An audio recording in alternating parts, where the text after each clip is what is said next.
Surviva gang, how's it going? Welcome back to another educational video. Today I'm going to be talking about childhood trauma and its linked to fibromyalgia and chronic pain. This was a requested video, so to the person who requested this video, I'm very sorry that it took me so long to record it and edit it and upload it, but here it is, and I hope that it helps a lot of people and educates a lot of people on why they say a lot of disorders like fibromyalgia are related to childhood trauma. So I'm going to be reading off some notes here because I've done a bit of research on this to start with, so you'll have to excuse me if I keep looking down. So let's get into it. We're going to be talking about, neurobiology, trauma, and the cortisol disruption. And they're saying that trauma and the cortisol disruption is that occurs during childhood can lead to fibromyalgia and other chronic pain conditions. So I'm gonna just, look at fibromyalgia or refer to fibromyalgia in particular, but my belief is that any chronic pain that doesn't really have a specific genetic cause or, like known physical injury that has caused that pain. It's my belief in disorders with that kind of background that they are rooted in childhood trauma. And it's also the belief of many researchers out there. So there's no one specific cause of fibromyalgia or the illness fibromyalgia. The surrounding factors are all different, and they're different across all individuals. No individual represents with the same fibromyalgia symptoms. As you would know, fibromyalgia, it is a very unpredictable illness. The symptoms change, and they change not just in individuals but in the person. They're different every day for that one same person. Their symptoms are just all over the place. So, the surrounding factors are all different. And there does seem to be a link to the onset of fibromyalgia with people who have post-traumatic stress disorder, emotional or physical abuse trauma, and childhood trauma. One thing that research says is clear is that for fibromyalgia sufferers, the areas of the brain that are responsible for the reaction to pain and or trauma is completely different to those people who do not have fibromyalgia. So with fibromyalgia sufferers, there seems to be a decrease in the brain's opioid receptors, however you pronounce it. And the opioid receptors are the parts that affect the emotional aspects of the brain. So yeah, the brain structure in fibromyalgia sufferers is significantly different to people who don't have fibromyalgia. Fibromyalgia could be a change as well in the central nervous system.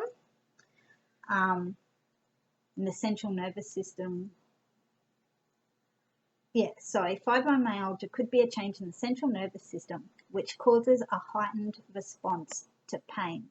Now, when I was diagnosed with fibromyalgia, the specialist basically said to me, you know what it is, don't you? You know that it's just your brain is interpreting signals of pain wrongly, and is over exaggerating pain. So like a normal touch like that, my brain over exaggerates it to, oh my gosh, that is, I'm being tortured kind of pain. That's how my specialist explained it to me. So basically, with all of that said, the pain response in the brain gets thrown out of balance. And this is what they're now attributing to trauma and traumatic and injury. So research is starting to show that fibromyalgia is linked to chronic childhood stress or conflict with parents during childhood. Childhood trauma experiences and or stress, and the research on all of this is starting to show a significant correlation between childhood trauma and adult health. Any trauma survivor, I'm sure, can tell you this and attest to this, and would totally agree with this statement. You know, we all have significant issues. I don't know any other childhood trauma survivor that does not have severe issues in adulthood, whether they be mental, physical, emotional regulation, poverty. We all seem to suffer. The central nervous system is rapidly evolving throughout childhood, and as a result is therefore being accustomed to react to numerous stresses, traumatic events, and stimuli that come to occur throughout life. So as you're growing up, you're learning how to react and respond to situations, basically. And then you're kind of stuck with that learned reaction behavior throughout the rest of your life. So as we come across different stimuli, new ways are generated between brain cells in a reaction towards each stimuli, stress, or traumatic event, or just even an event in general. It doesn't even have to be traumatic, but in the case of, like, we're specifically talking about trauma because we're looking at the link to chronic pain and fibromyalgia in adulthood. So let's share an example. A nice smell or a hug from somebody would cause, for most people, a pleasant response, reaction in the brain to that stimuli. A scary, horrific experience or traumatic stimuli would cause the brain to react in fear. This process is also known as neuroplasticity. It's where the brain creates new pathways when reacting to stimuli. The older we get, the more the ability for neuroplasticity reduces, making it more challenging and harder to adjust our brain's reactions to stimuli. So, going back to childhood, in the presence of a strong, loving, supportive environment, as well as strong, loving, supportive relationships, and short, normal, stressful events, that person's trauma responses and reactions are properly buffered, because everybody goes through stress. You know, as a child, it might be like too much homework, or for a very young child, like a toddler, that other kids stole their toy, and that's stressful. That, you know, the normal 2-year-old tantrum things where they're not used to sharing and interacting with other toddlers, and they kind of freak out and they don't know about sharing toys and stuff, and learning to share for them is stressful, but it's normal stress. And, you know, when the adult in their life responds to that stress in a loving, supportive manner, then their stress reaction is buffered and like properly and in a positive way, which would enable healthy resilience throughout life to deal with life circumstances, stress, future traumatic events, relationships, and so on in adult life. So therefore, basically, trauma reactions are experienced with normal biological reactions. So in the absence of love, support, what they consider as normal stress during childhood, the stress and trauma reaction is inadequately stimulated with which negatively affects the brain, its growth, the neurological system of the person. So so let me think. Sorry, I'm having a dissociative moment. I'll get back to it. I've dissociated from that thought. So as areas of the brain are triggered to deal with things, neural pathways are established to favour those parts of the brain, therefore leading to an inclination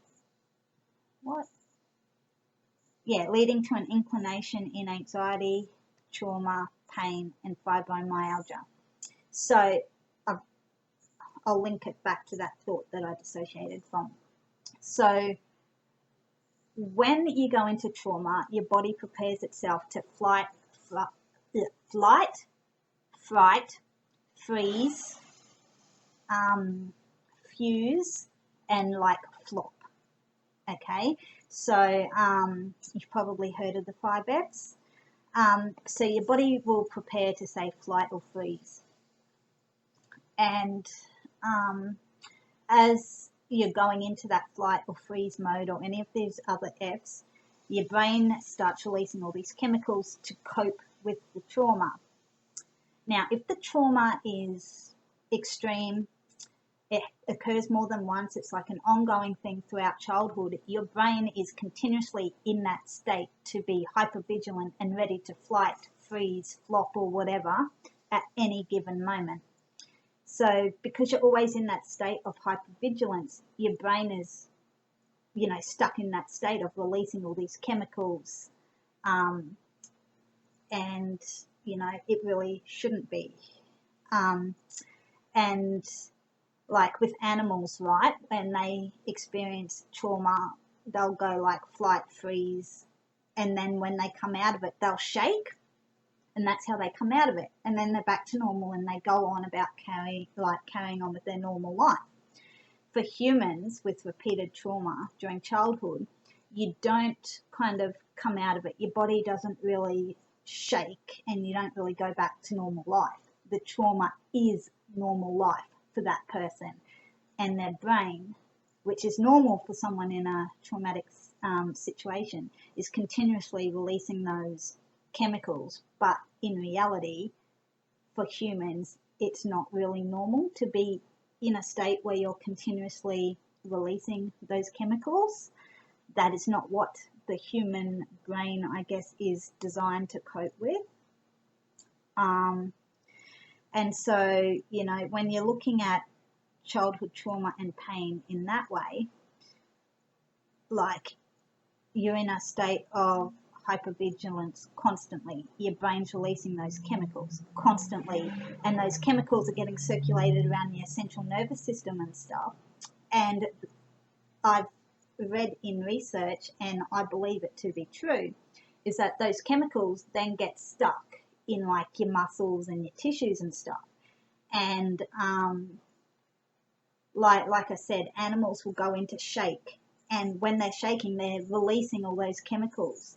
Whereas for humans or children that go through repeated trauma, they're not shaking and then being fine and continuing on daily life. Those chemicals So they're not shaking to get rid of those chemicals. Those chemicals are stuck in their bodies, and that is what could be causing chronic pain in adulthood and fibromyalgia and stuff like that. I'm hoping this makes sense to you guys. So, you know, the brain basically gets triggered to deal with things, and the neural pathways are developed to, you know, flight, freeze, whatever. And then if you're continuously in a state of flight, freeze, then those neural pathways are favored, basically. And your brain is, as I said, constantly hypervigilant, and, you know, that leads to an increase in anxiety, trauma, physical pain, fibromyalgia. So basically, traumatic events in childhood can make you more likely to develop fibromyalgia and chronic pain and other such issues as an adult. But all of this is just a theory at this point. It is still being researched. I've also noticed, in regards to my personal self and my life with fibromyalgia, in relation to stress and trauma. Stress and trauma as an adult, it could be stress like, you know, trying to fit too many activities in one day and get housework and stuff like that done. That kind of stress can cause my fibromyalgia to have a flare-up, and it can make my fibromyalgia symptoms worse. So basically, I've got written here, think about it. When a child's brain is still developing and they are going through stress caused by trauma, that is enough to alter the brain structure. And I've discussed all of that already, so I'm not going to repeat myself.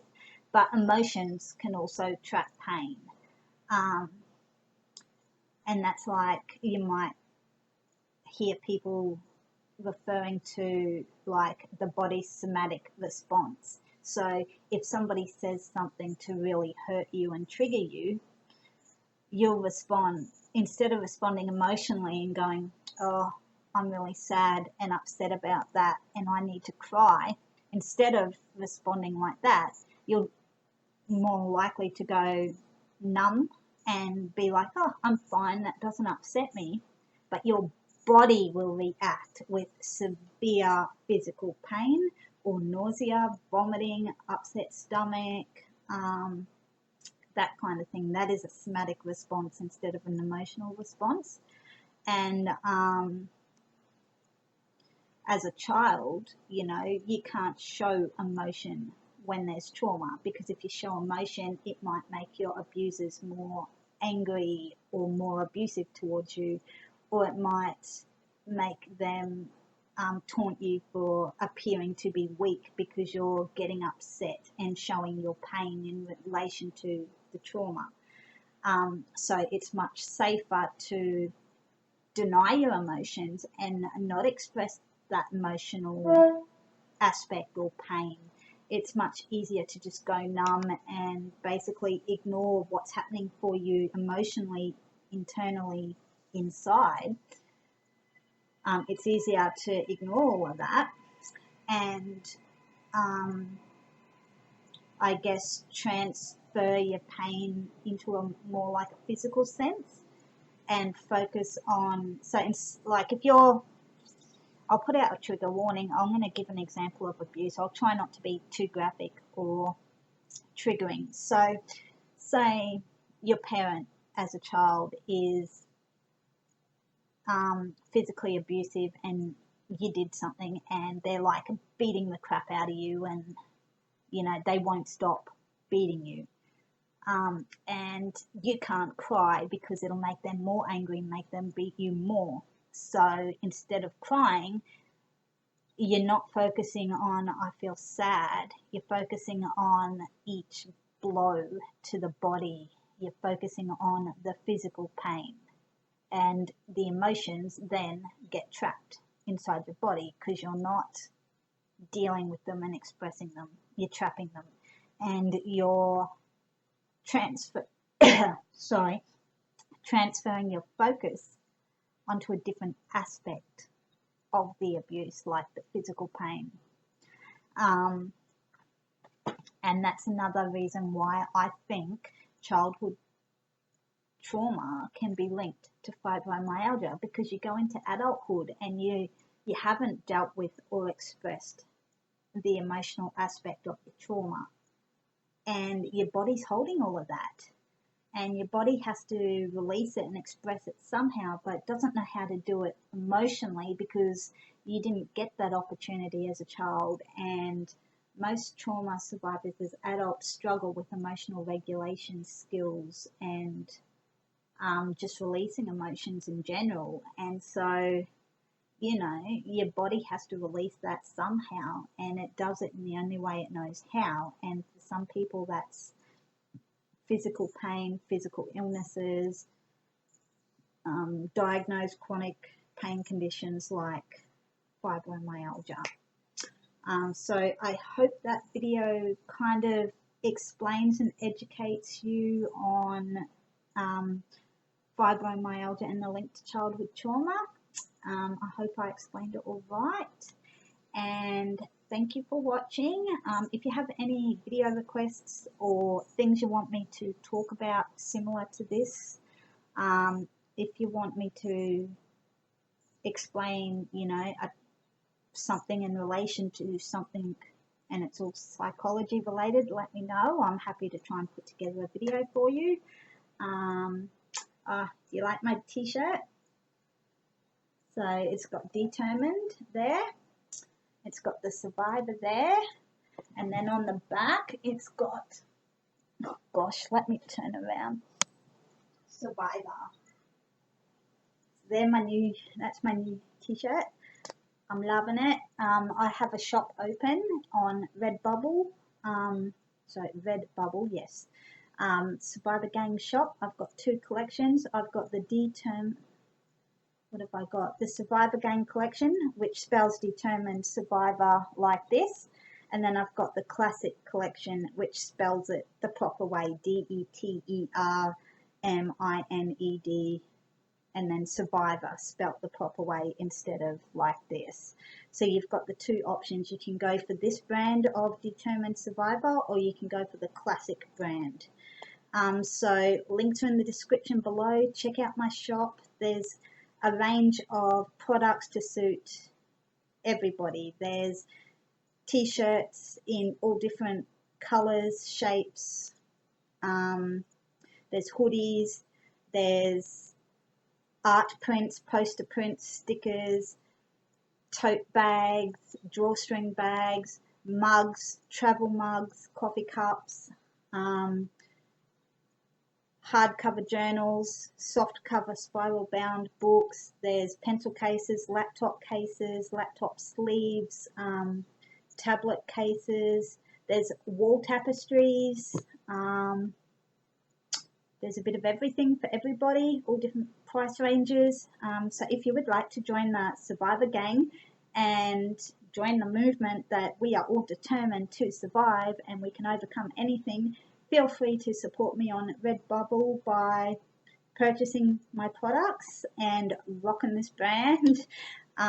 It's very much appreciated, and I do get a little bit of money back from it, which supports me. And you guys get something out of it. So feel free to check that out. Links in the description below, and will also be at the end of this video. Thanks for watching, guys. Really appreciate the support. Don't forget, we're all determined survivors and we can do it. So thanks for watching, guys. Peace out. Bye.